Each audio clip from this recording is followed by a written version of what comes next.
Continuando con el tema de la guerra de independencia, Simón Bolívar produjo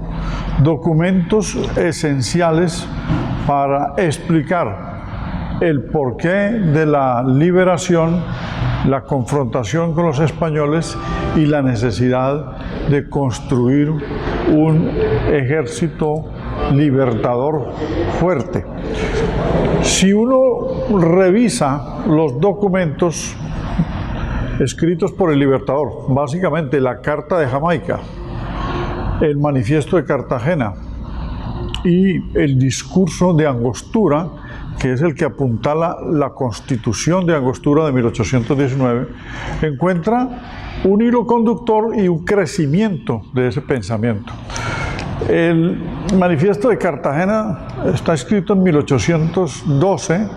dirigido al presidente provincial Manuel Rodríguez Torices, y le invoca la cooperación. La Carta de Jamaica está escrita en 1815 en Kingston, y es allí donde concibe ya un proceso de liberación para estos países que hoy llamamos bolivarianos, pero que también se utiliza para otras gestas, en la misma medida en que ya el señor Pablo Murillo está a puertas de iniciar los fusilamientos y la persecución implacable. En 1814, pues, se ha perdido el poder por parte de Napoleón en España y ya el rey Fernando VII ha sido liberado. Entonces, estas circunstancias hacen que se tenga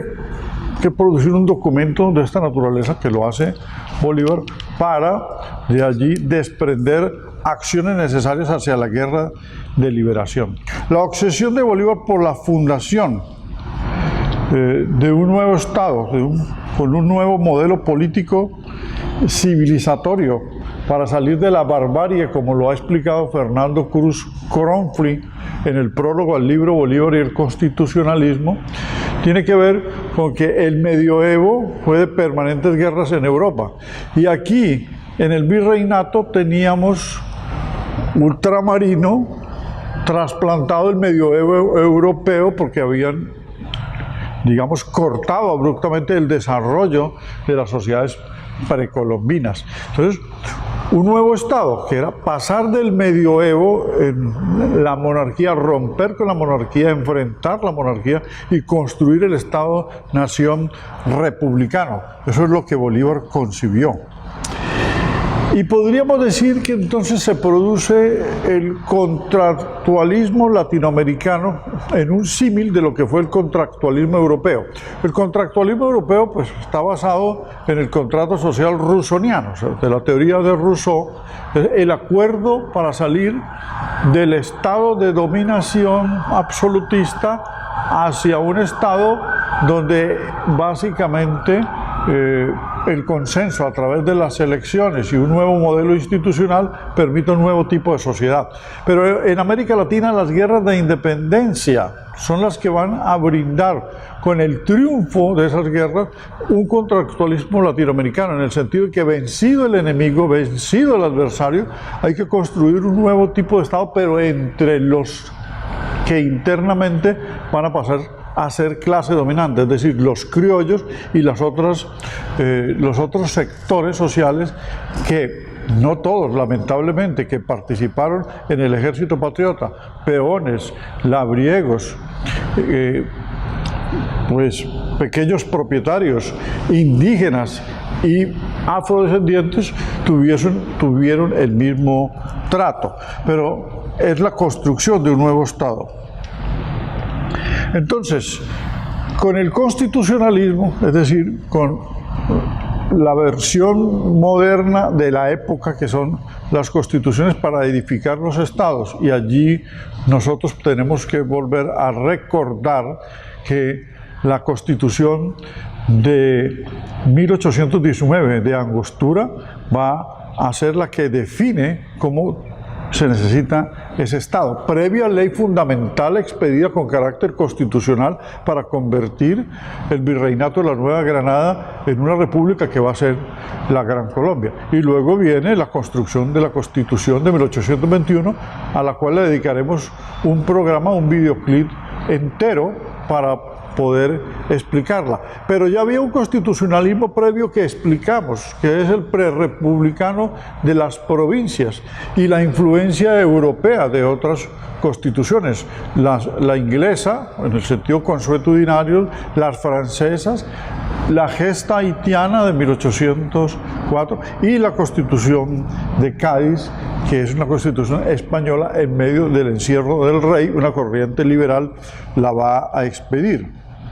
Entonces vamos a pasar del Estado feudal al Estado-nación. En el 2010 Colombia celebró el bicentenario del grito de independencia, pero en el 2019 estamos celebrando la independencia, es decir, ya la liberación, porque con la batalla de Boyacá,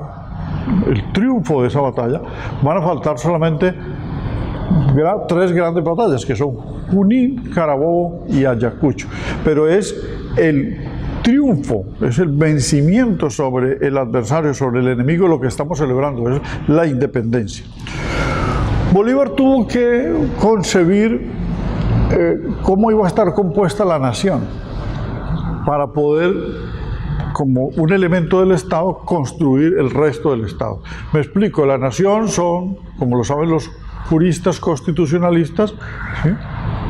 son las personas, la gente, las etnias, los grupos,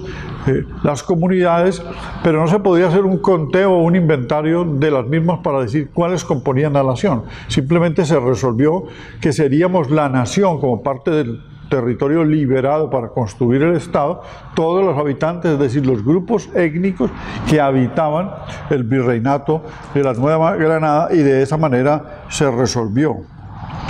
Bolívar finalmente en esta construcción de ideas utilizó el mismo método de James Madison,